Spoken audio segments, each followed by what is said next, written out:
présente une présentation qui se nomme l'impasse rétroactive, donc l'intégration de l'intelligence artificielle dans la prise en charge du dérèglement climatique en écologie.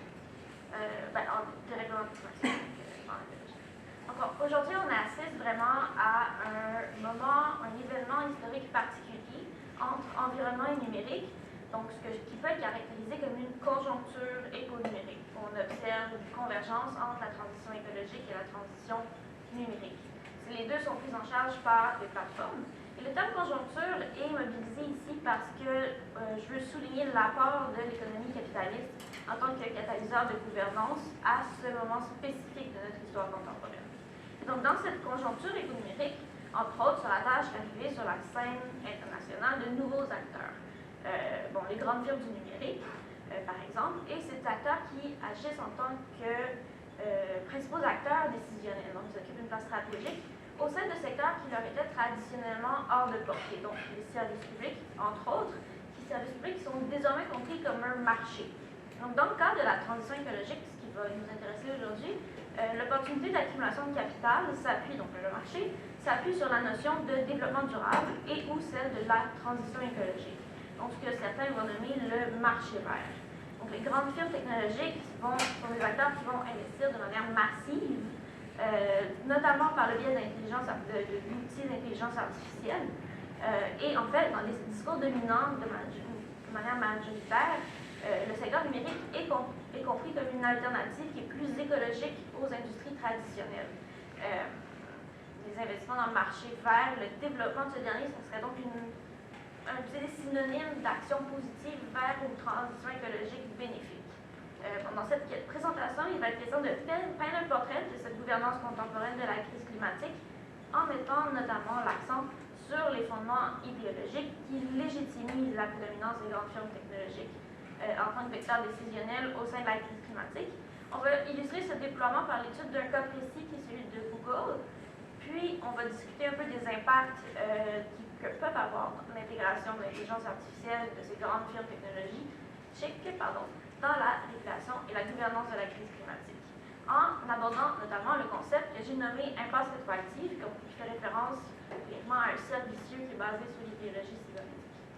Donc, le phénomène est de grandissante platonisation dans l'intelligence artificielle.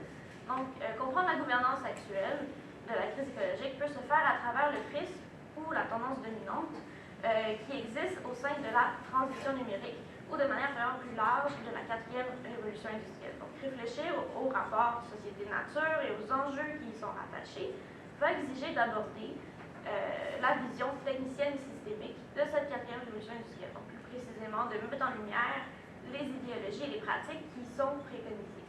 On a décidé pour bien mettre en lumière,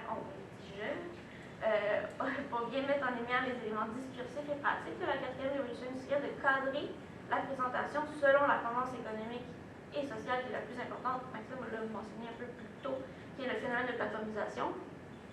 Donc, plateformisation qui se rapporte à une restructuration du capitalisme autour des plateformes numériques, des architectures numériques qui sont programmables, mises en réseau, qui agissent au sein d'une société en tant que mécanisme organisationnel et régulateur.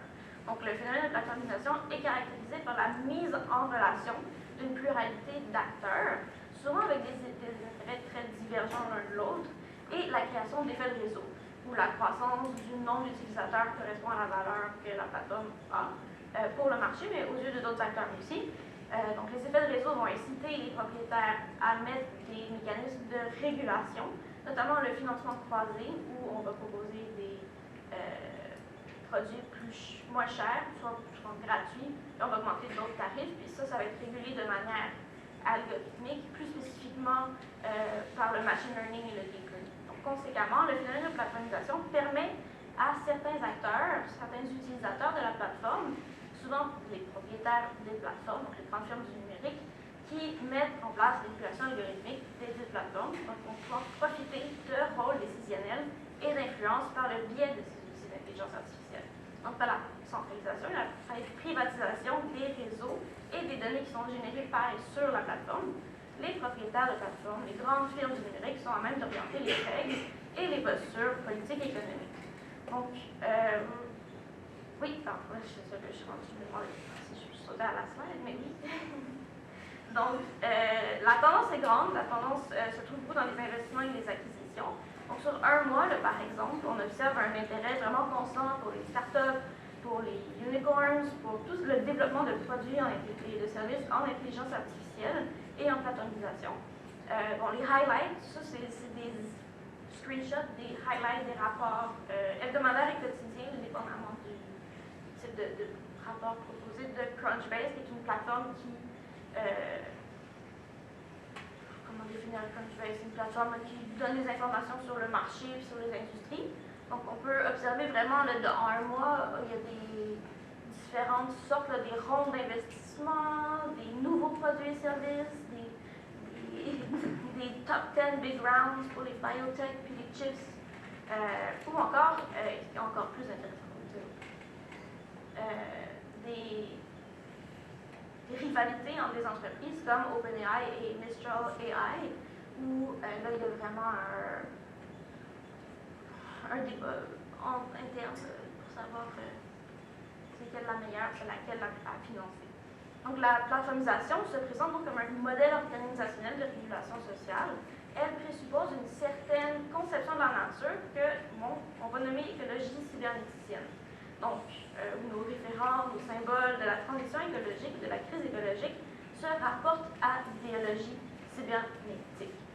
Bon, il y a aussi un moment intéressant, une aparté intéressant à faire, c'est que, bon, il y a une dualité entre utiliser écologie cybernéticienne, parce que le mouvement écologique part un peu de cette idée de cybernétique, mais bon, l'idée de mettre cybernéticienne, c'est pour insister sur la prédominance de l'idéologie cybernétique au sein même encore aujourd'hui, le mouvement écologique.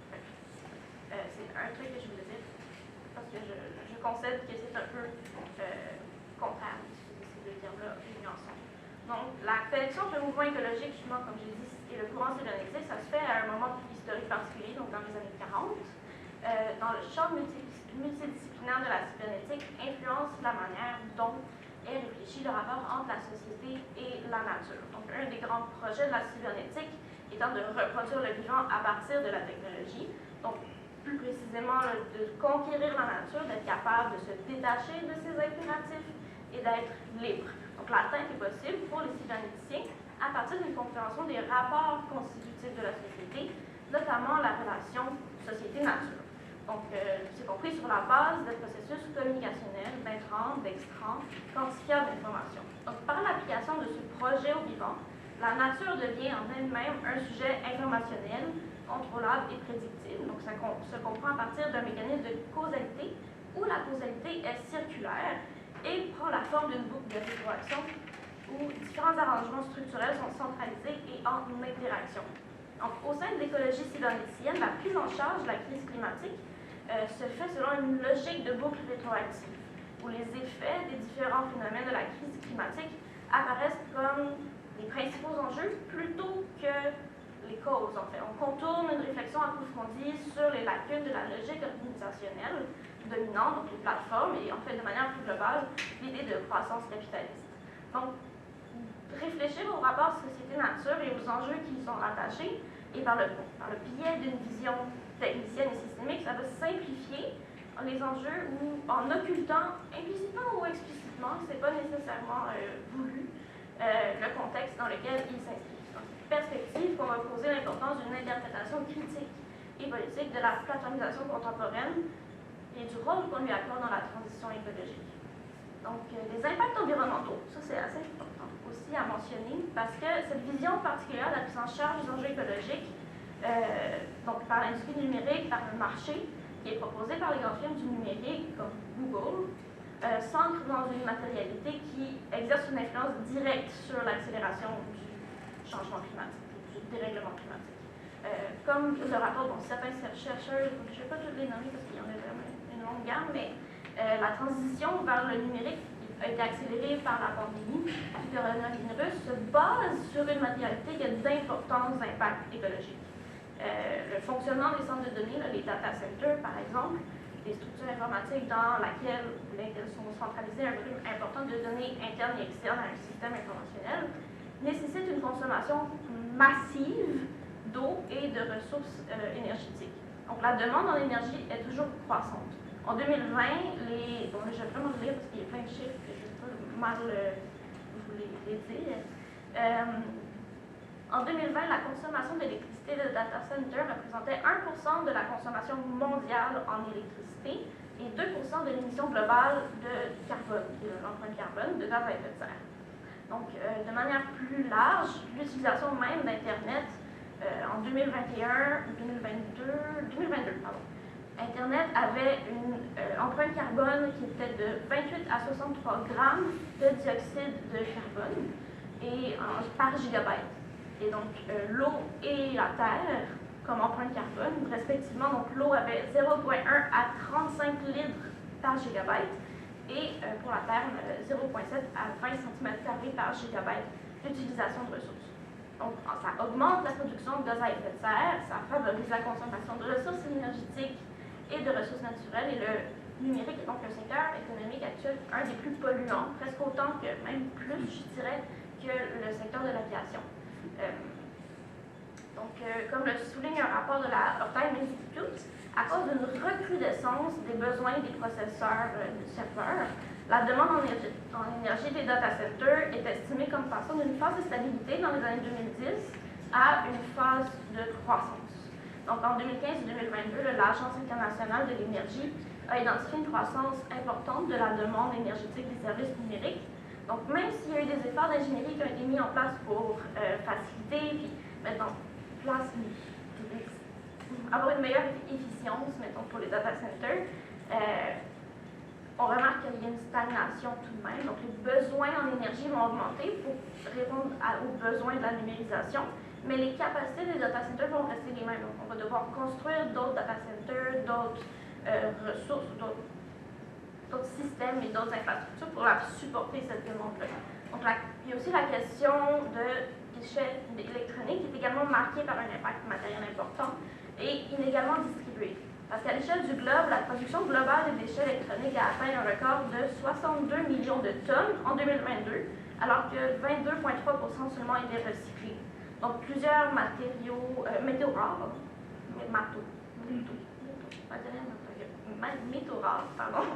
nécessitent à la numérisation, se retrouvent donc dans ces déchets, et dans les pratiques de recyclage, ça correspond seulement à 1% de ces déchets de métaux rares qui sont recyclés. Donc la raison principale, c'est que les chaînes mondiales d'approvisionnement assurent encore un prix beaucoup moins élevé de production que de recyclage. Donc 5,1 milliards de kilos de déchets électroniques ont été expédiés d'un pays à l'autre. 65% de ces déchets-là, c'était de pays riches à pays à faible ou moyen revenu. Donc, il y a quand même la numérisation repose donc sur la capacité à pouvoir faire assumer des externalités négatives dans des zones périphériques, donc des grands centres économiques contemporains. On pense, entre autres, aux États-Unis, dans la Silicon Valley. Mais ici aussi, surtout avec la siliconisation du Saint-Laurent, qui est le grand projet de Legault. Donc, cette réalité se place à l'opposé de la stratégie de gouvernance actuelle, qui est une stratégie qui vise une transition de la prise en charge des enjeux environnementaux par et vers le domaine du numérique, où technologie et économie se combinent pour créer un monde plus vert. Donc, au contraire, le secteur du numérique, dans le développement et le déploiement de ses activités, a un impact négatif à long terme sur la nature, et ça doit être pris en considération dans une analyse de son empreinte écologique.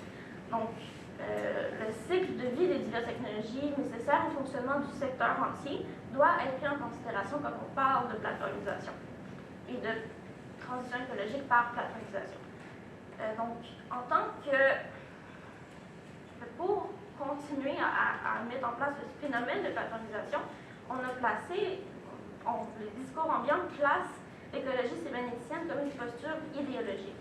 Donc, les impératifs cybernétiques qui vont sous-tendre cette conjonction éconumérique, donc l'efficience, l'objectivité, la performance, ont en commun une logique de gestion où la programmation, la performativité, l'autorégulation, la rétroaction, l'homéostasie sont compris comme des principes idéologiques, au sens où ces principes sont des idées partagées par tous qui permettent d'assurer une unité et une cohésion sociale. On retrouve donc une volonté d'atteindre une gouvernance qui est 100% objective, où où les développements technologiques sont étroitement liés à la création de systèmes sociaux homéostatiques. Donc, une société en changement régulé afin d'assurer une stabilité, et où les changements sociétaux représentent plutôt une reproduction qu'une transformation. Donc, ça pallie la faiblesse de la subjectivité humaine. Les calculs, bon, comme on a mentionné un peu dans la présentation de Maxime, qui a dit qu'ils ont pallié donc, à cette faiblesse humaine. Et voilà. Donc, les rapports sociaux qui existent au sein de la société, qui sont essentiels à sa constitution et à son développement, se transforment selon les principes cybernétiques de gouvernance. Et le rapport société-nature, par exemple, est muté donc par cette logique, cette idéologie cybernétique. Donc, cas d'étude. Google.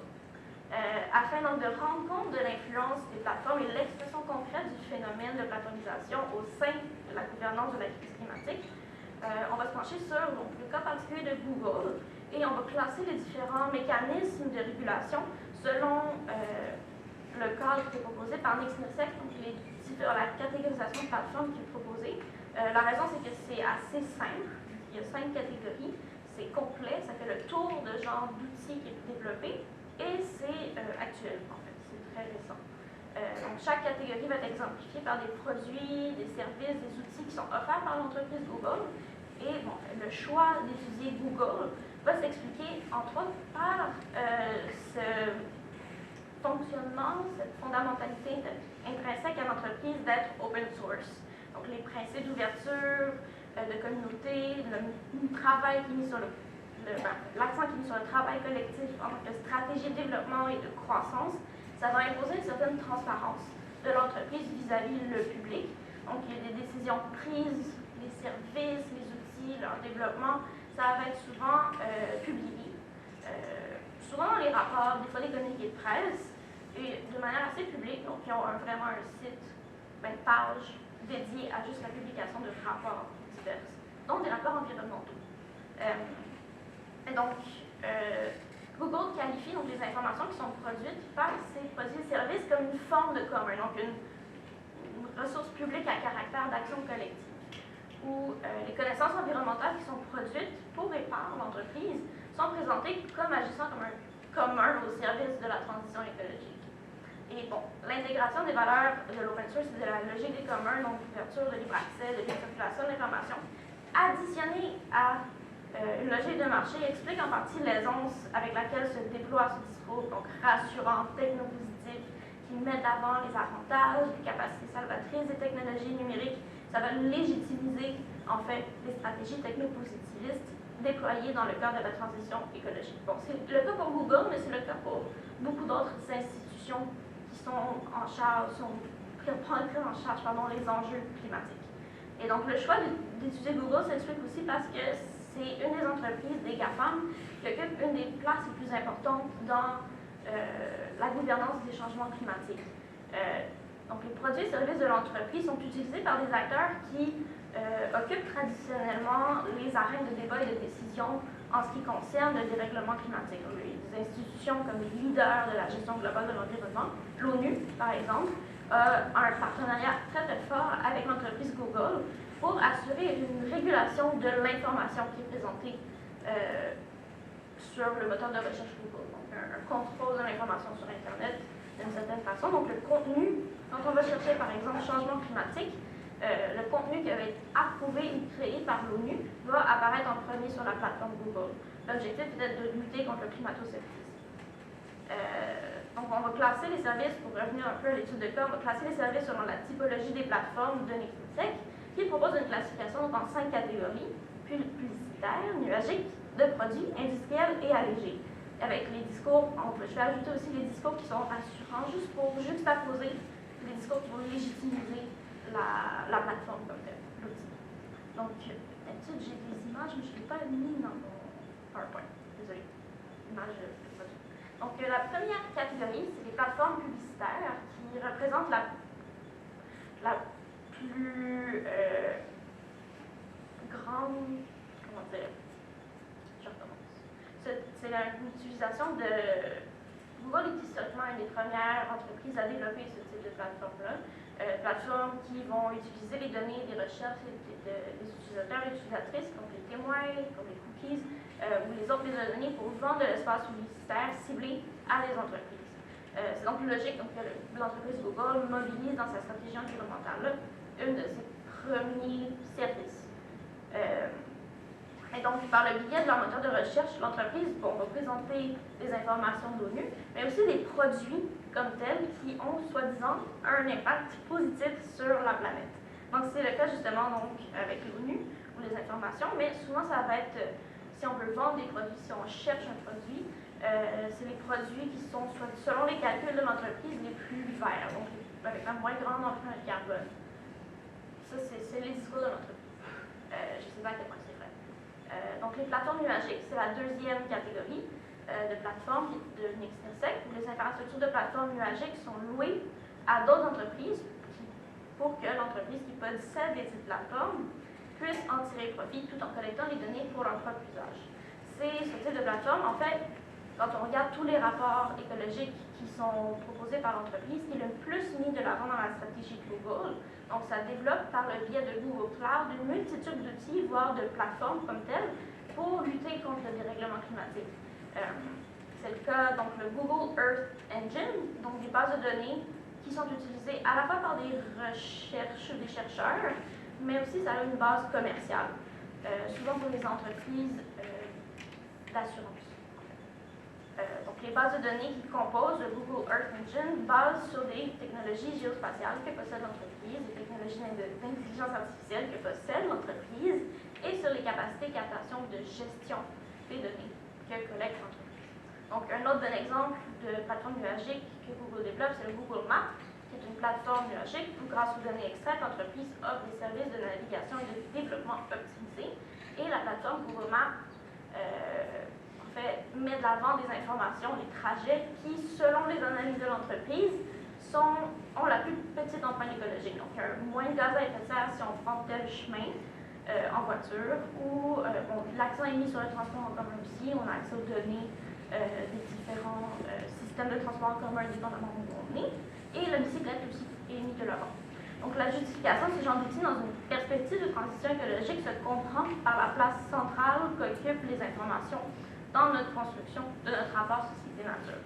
Donc, notre capacité collective de compréhension des phénomènes complexes qui y sont liés, tels que le dérèglement climatique, est souvent réduite donc, à cette image simplifiée de système d'intrants-extrants. Donc, entrer une empreinte écologique, en sortir une, diminuer, augmenter.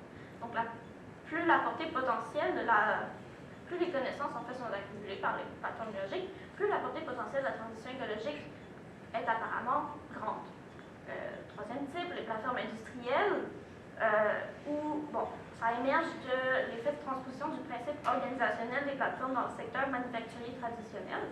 Ce type de plateforme, c'est particulièrement représentatif des discours de la 4e révolution industrielle, parce que par le biais des plateformes industrielles, les promesses d'opérationnalisation verte et d'efficience écologique apparaissent comme un engagement concret sur le plan de la transition écologique. Donc, tout en permettant une croissance économique.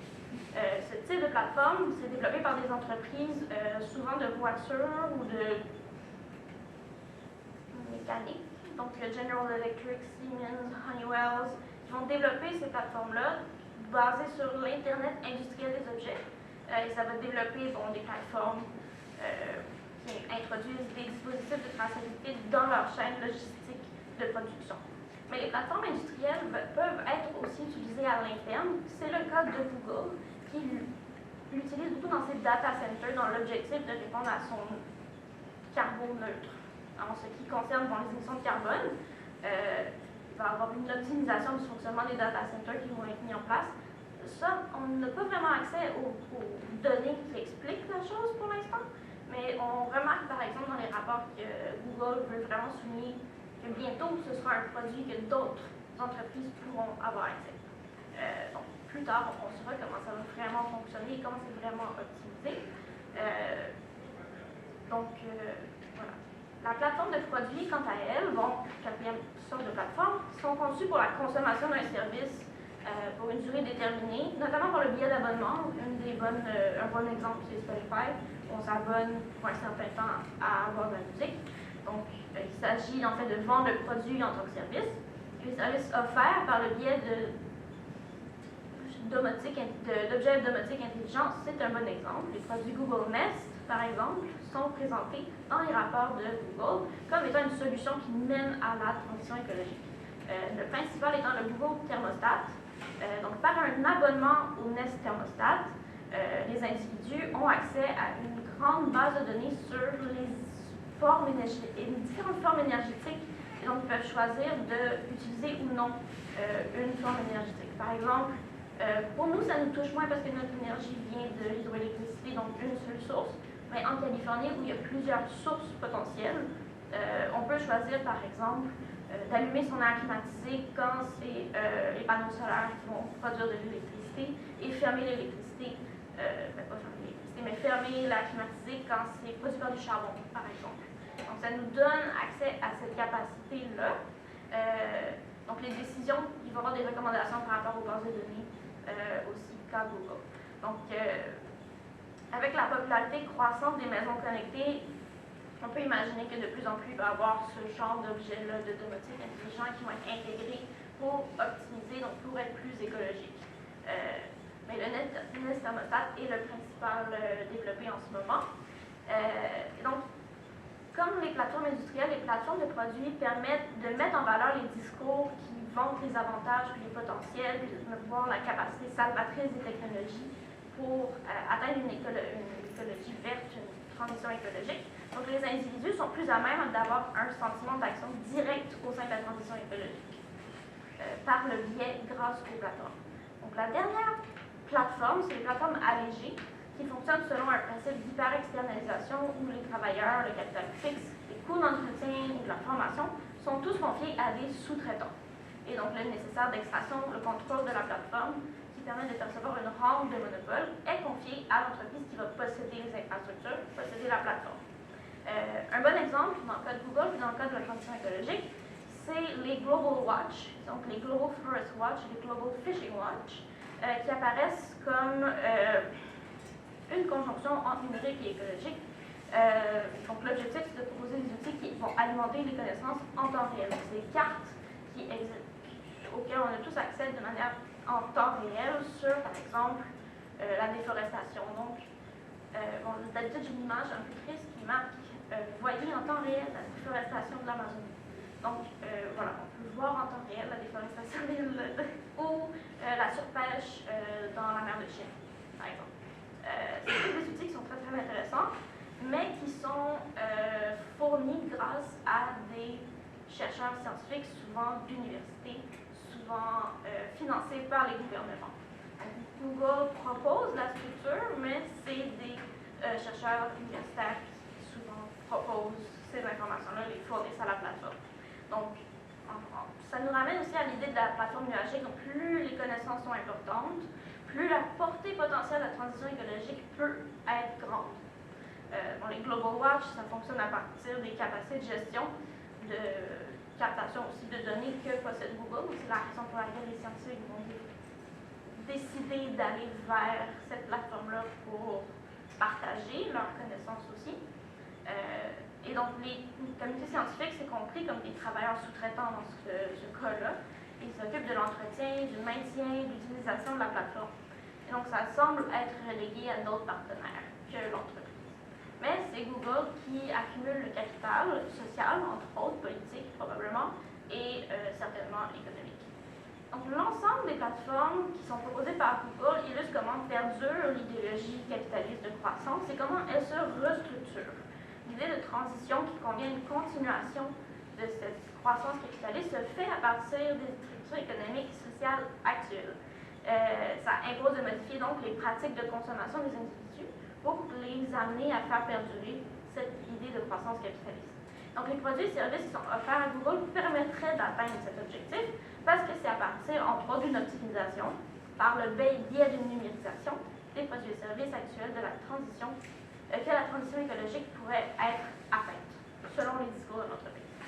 Et aussi les discours, en fait, tenus généralement par rapport au secteur numérique quant à la capacité salvatrice qu'il a pour l'environnement. Donc, c'est une situation qui est généralisée. Google, c'est juste un cas de figure important. Mais c'est une situation qui est généralisée et que j'ai décidé d'appeler une impasse rétroactive. Ou, bon, ici, je pense que j'ai...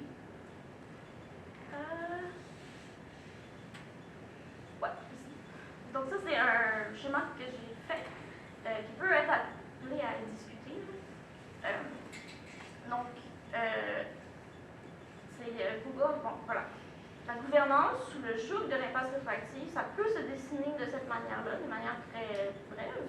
Mais les grandes firmes technologiques vont valoriser la conjoncture éconumérique, donc convergence amenée par les logiques capitalistes entre la transition numérique et la transition écologique. Ça va renforcer l'imposition d'une vision spécifique de la transition écologique.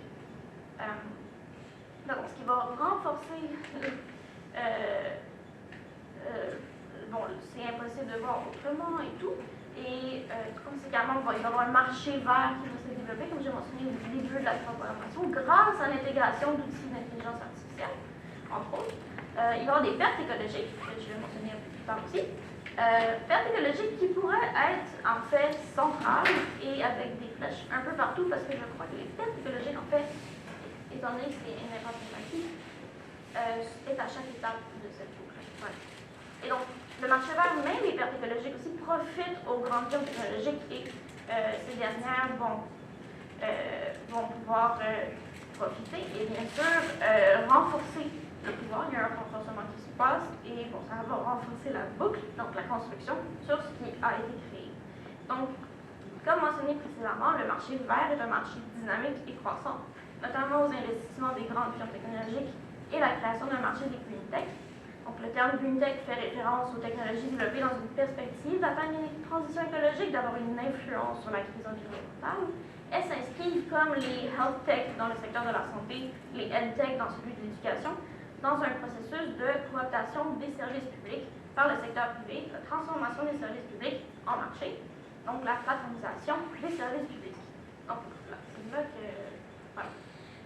Donc, voici un tableau produit par Crunchbase qui résume en fait le secteur des green tech. Donc, quoi penser de ce tableau? D'abord, que l'industrie est une industrie en développement, florissante, diversifiée. Ça se fait entre autres dans les différents types d'investissements. Donc, on ne voit pas vraiment bien Venture Capital, Accelerator, Incubator, Micro VC, Private Equity Firm. Donc, plusieurs types d'investissements et multiples sources de financement aussi. Donc, il y a la série A, B, série D, inconnue, donc plusieurs sortes d'investissements. Et c'est aussi une industrie qui plante l'ampleur depuis environ 2018. Donc, ici, on voit que c'est croissant, constant, plus les années avancent. Et la pandémie de COVID-19 est vraiment un moment où ce genre de technologie a été boosté. Donc, la tendance est illustrée là.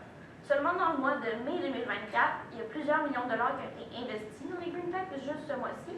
Deux compagnies américaines, Arbol et AI Dash, qui sont toutes deux basées aux États-Unis à la Silicon Valley, ont conclu une entente de 118,5 millions de dollars pour le développement d'un modèle économique autour de la gestion d'assurance liée aux risques climatiques et le suivi des risques pour les infrastructures critiques. Plusieurs types de mécanismes de régulation algorithmique tels que la capture de données par satellite ou encore des logiciels qui sont propulsés par l'intelligence artificielle, donc le deep learning et le machine learning, sont inclus dans les produits et services développés par les entreprises de gestion de risques environnementaux liés à la crise climatique. Donc, quand on regarde les industries qui sont touchées par les green tech, on constate que les investissements, c'est dans un large éventail d'industries. Ça passe par l'agriculture, par l'énergie, mais aussi les communications et le développement d'outils éducatifs. Il y a vraiment un croisement entre les EdTech et les GreenTech.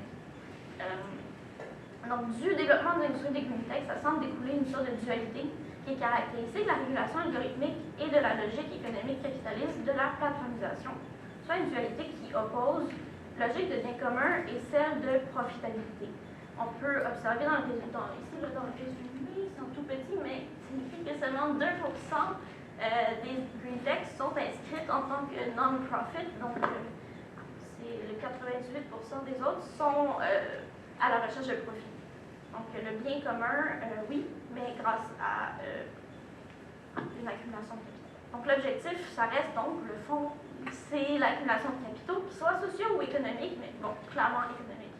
La crise climatique, c'est pas comprise en fait comme une opportunité de réfléchir aux causes qui ont mené à l'état de crise, l'utilisation non renouvelable, non viable, unsustainable de ressources hydrauliques énergétiques, par exemple, ou à un moment, c'est pas non plus compris comme un moment de réflexion sur les possibles formes de transition écologique. Au contraire, il y a vraiment un carcan de réflexion qui nous est imposé, réflexion et d'action, qui nous est imposé par une logique de marché où le numérique est le sauveur. Donc, c'est difficile, c'est voire impossible de penser autrement, d'imaginer d'autres manières d'action écologique, d'autres manières d'envisager la transition écologique, parce que la captation de données, la numérisation semble être, selon les éco-ambiances, la seule option la plus écologique par rapport aux autres industries. Et il n'y a pas de... Voilà, donc ça répond donc à l'objectif de préservation d'une logique de consommation. Donc les green tech s'inscrivent dans ce phénomène de cooptation des services publics, de cooptation du commun, que représente une transition écologique dans un contexte de conjoncture économique. Donc pour assurer une profitabilité, une rentabilité de ce qui n'est plus compris comme un imprévu à régler, mais plus comme une opportunité d'accumulation de capitaux.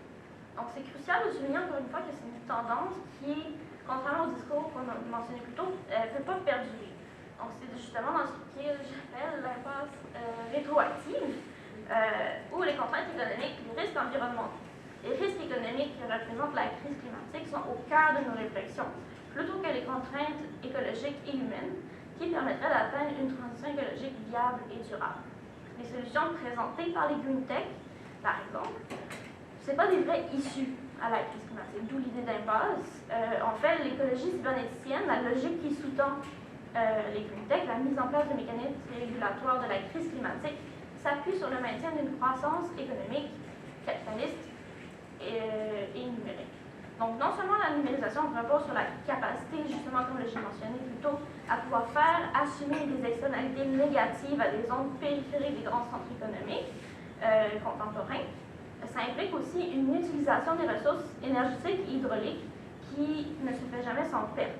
Ça nous renvoie donc aux écrits, je ne sais pas si je vais nous dire son nom de famille comme il faut, mais Nicolas Gorgescu-Roegen, qui reprend la loi de la thermodynamique pour illustrer la manière dont la production d'énergie ne se fait jamais sans perte. Ça va toujours entraîner des pertes. Aucune transformation d'énergie ne se fait, en fait, non sans perte et non sans dégradation. Une partie des ressources qui sont mobilisées dans la production d'énergie est perdue à jamais. D'où l'idée de perte écologique. D'où l'idée aussi que perte écologique se met avec marché vert, mais se met aussi à chaque bout de flèche. Donc, ça... Et donc, j'étais rendue d'écologie. Sans perte. Donc, ça implique une ressource. Donc, tout ça sans perte. Ça nous renvoie donc aux écrits, une partie de ressources. Il y a déjà des pertes ici. Elles se font en boucle de manière rétroactive. Il y a une accumulation de pertes sur le long terme, autant voire plus. Il y a une accumulation de capitaux. Je recommence. Une accumulation de pertes sur le long terme, autant qu'il y a une accumulation de capitaux. Mais je dirais qu'il y a plus de pertes qu'une accumulation de capitaux au final. Il y a une reproduction donc des erreurs passées, parfois dans une forme nouvelle, mais qui sont fondamentalement les mêmes. Donc, cette organisation de la gouvernance nous ramène à la notion de fétichisme technologique, tel que développé par Hornborg, repris par Sébastien Broca. Hornborg dira que la modernité ne transforme pas seulement la nature et les humains en instruments, mais naturalise simultanément la technologie. Les technologies sont imputées d'une forte agentivité au sein du système monde, et c'est donc un système monde, c'est un système historique caractérisé par la priorité donnée à l'accumulation illimitée de capital. Donc les technologies vont occuper un rôle d'acteur complet, à part entière. Donc le fétichisme technologique, tel que décrit par Hornborg, se retrouve à agir en tant que structure principale, masquant d'autres structures fondamentalement inégalitaires, notamment, juste pour illustrer, la gestion des déchets qui sont liés au numérique.